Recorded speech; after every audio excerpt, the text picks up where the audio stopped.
सभी को सुप्रभात बच्चों। आज हम क्षितिज भाग 2 में संकलित सूर के पद में से चौथे पद का अध्ययन करेंगे। सर्वप्रथम हम इसका वाचन करते हैं। हरिहैं राजनीति पढ़ आए, समुझी बात कहत मधुकर के, समाचार सब पाए। इक अति चतुर हुते पहले ही, अब गुरु ग्रंथ पढ़ाए। बढ़ी बुद्धि जानी जो उनकी, जोग संदेश पठाए। उधौ भले लोग आगे के, परहित डोलत धाये। अब अपने मन फेर पाई हैं, चलत जो होते चुराए। ते क्यों अनीति करें आपुन, जे और अनीति छुड़ाए। राज धर्म तो यह सूर, जो प्रजा न जाहि सताए। इस पद में उद्धव को संबोधित करते हुए गोपियाँ कह रही हैं कि लगता है अब श्री कृष्ण ने राजनीति पढ़ ली है, अब वह राजनीति की बातें करने लगे हैं। इसके अतिरिक्त और बहुत सारी बातें वो श्री कृष्ण के जो व्यवहार में जो बदलाव आया है, जो परिवर्तन आया है, उसके संबंध में उद्धव को कहती हैं। और अंतिम पंक्ति में राज धर्म तो यह सूर, जो प्रजा न जाहि सताए, इस पंक्ति के माध्यम से राजा का जो धर्म होता है उस धर्म की तरफ भी संकेत करती हैं। आइए सर्वप्रथम हम शब्दार्थ देखते हैं।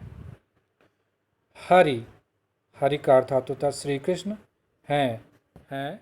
राजनीति, राजनीति मतलब राजा का जो धर्म है, राजा का जो कर्तव्य है। पढ़ आए हैं, पढ़ लिया है।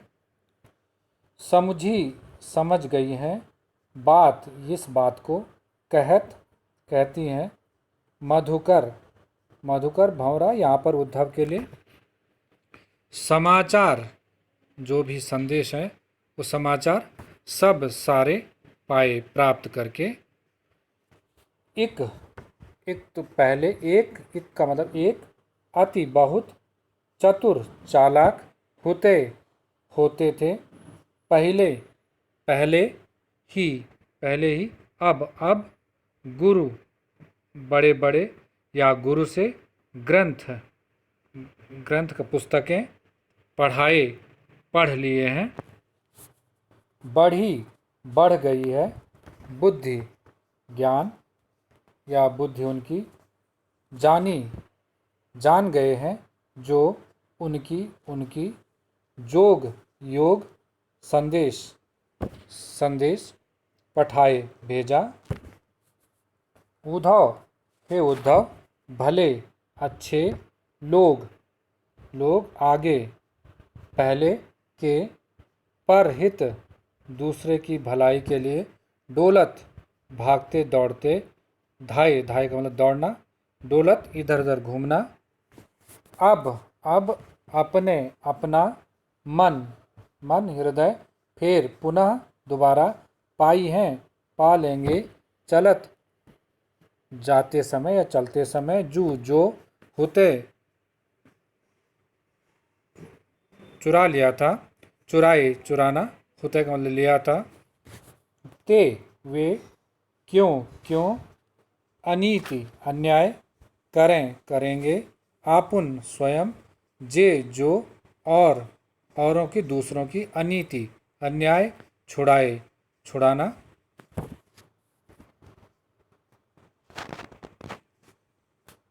राजा का, धर्म कर्तव्य, तो यही है, सूर कवि सूरदास, जो प्रजा नहीं जाए सताना। इस पद में अभी आपने शब्दार्थ देखे, अब इसका भावार्थ देखते हैं।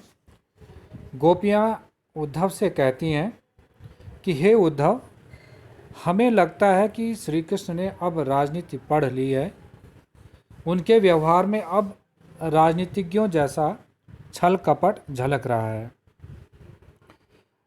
समझी बात कहत मधुकर के, मधुकर यहाँ पर मधुकर उद्धव के लिए, हे उद्धव, तुम्हारी बातों को सुन करके हम अब सारी सच्चाई जान गए हैं। समाचार सब पाए और श्री कृष्ण के संबंध में हमने सारी सूचनाएं प्राप्त कर ली हैं और उन सूचनाओं से हमें यह लग रहा है कि अब वे बहुत चतुर और चालाक हो गए हैं, एक कुशल राजा हो गए हैं।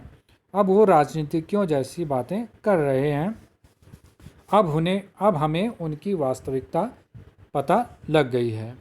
एक अति चतुर होते पहले ही, एक तो वो पहले से ही बहुत चालाक थे, बहुत चतुर थे, बहुत चालाक थे। अब गुरु ग्रंथ पढ़ाए, अब ऐसा लगता है कि जैसे उन्होंने किसी गुरु से राजनीति शास्त्र पढ़ लिया है, या अब उन्होंने राजनीति शास्त्र के बड़े बड़े ग्रंथ पढ़ लिए हैं। बड़ी बुद्धि जानी जो उनकी, अब ऐसा लग रहा है कि वह एक कुशल गुरु से, राजनीतिज्ञ गुरु से, और राजनीति शास्त्र के बड़े बड़े ग्रंथ पढ़ करके वे बहुत बुद्धिमान हो गए हैं। उसका यह प्रमाण है कि उन्होंने हमारे लिए जो योग का संदेश भेजा है, उससे यही सिद्ध होता है कि श्री कृष्ण अब राजनीति में बहुत कुशल हो गए हैं। हम जो उनकी प्रेम की उपासिकाएं थी, अब उनके लिए उन्होंने योग संदेश भिजवाया है। यह उनके इस बुद्धिमत्ता का ही प्रमाण है। ऊधो भले लोग आगे के, परहित डोलत धाये। उद्धव जी को संबोधित करते हैं कि हे उद्धव, भले लोग आगे के, पहले के लोग ही बहुत अच्छे थे। यहाँ पर अप्रत्यक्ष रूप से श्री कृष्ण पर व्यंग्य है कि श्री कृष्ण का वह रूप जब वो ब्रज में थे, हमारे साथ थे, गोपियों के साथ थे, तो उनका वह रूप बहुत अच्छा था। परहित डोलत धाये, उस समय वह दूसरों की भलाई के लिए इधर उधर दौड़े मारे फिरते थे।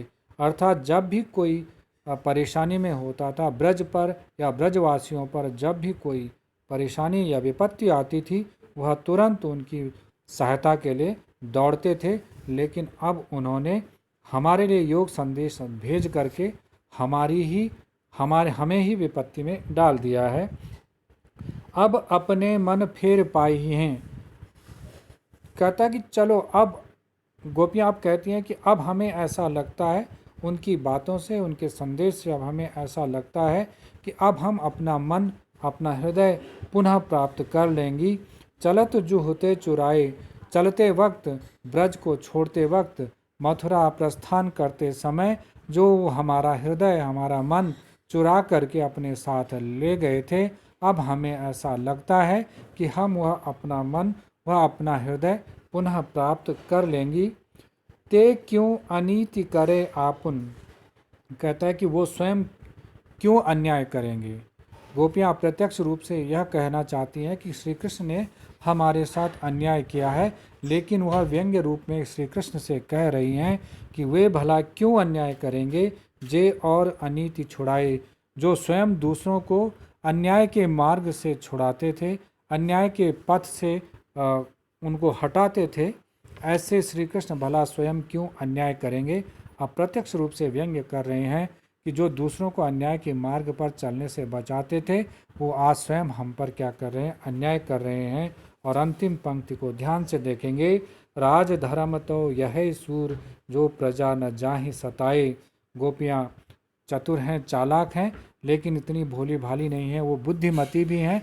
और उसका प्रमाण यहाँ पर यह है, कवि सूरदास कहते हैं कि गोपियाँ कहती हैं कि राज धर्म तो यही, राजा का धर्म तो यही है, जो प्रजा न जाहि सताए, कि उससे यह ध्यान रखना चाहिए कि उसकी प्रजा को किसी प्रकार का कष्ट न हो। राजा का सर्वप्रथम कर्तव्य यह है कि वह प्रजा की भलाई के बारे में सर्वप्रथम सोचे प्रजा के कष्ट को दूर करने का प्रयास करे। लेकिन यहाँ पर गोपियाँ व्यंग्य कर रही हैं कि कृष्ण भले ही मथुरा के राजा बन गए हैं, लेकिन उन्होंने अपने राजधर्म का निर्वाह नहीं किया है, क्योंकि उन्होंने गोपियों के कष्ट का हरण नहीं किया है। गोपियाँ उनकी प्रजा हैं, उन्होंने उनका कष्ट हरण करने के बजाय उन्हें और अधिक कष्ट दिया है। धन्यवाद।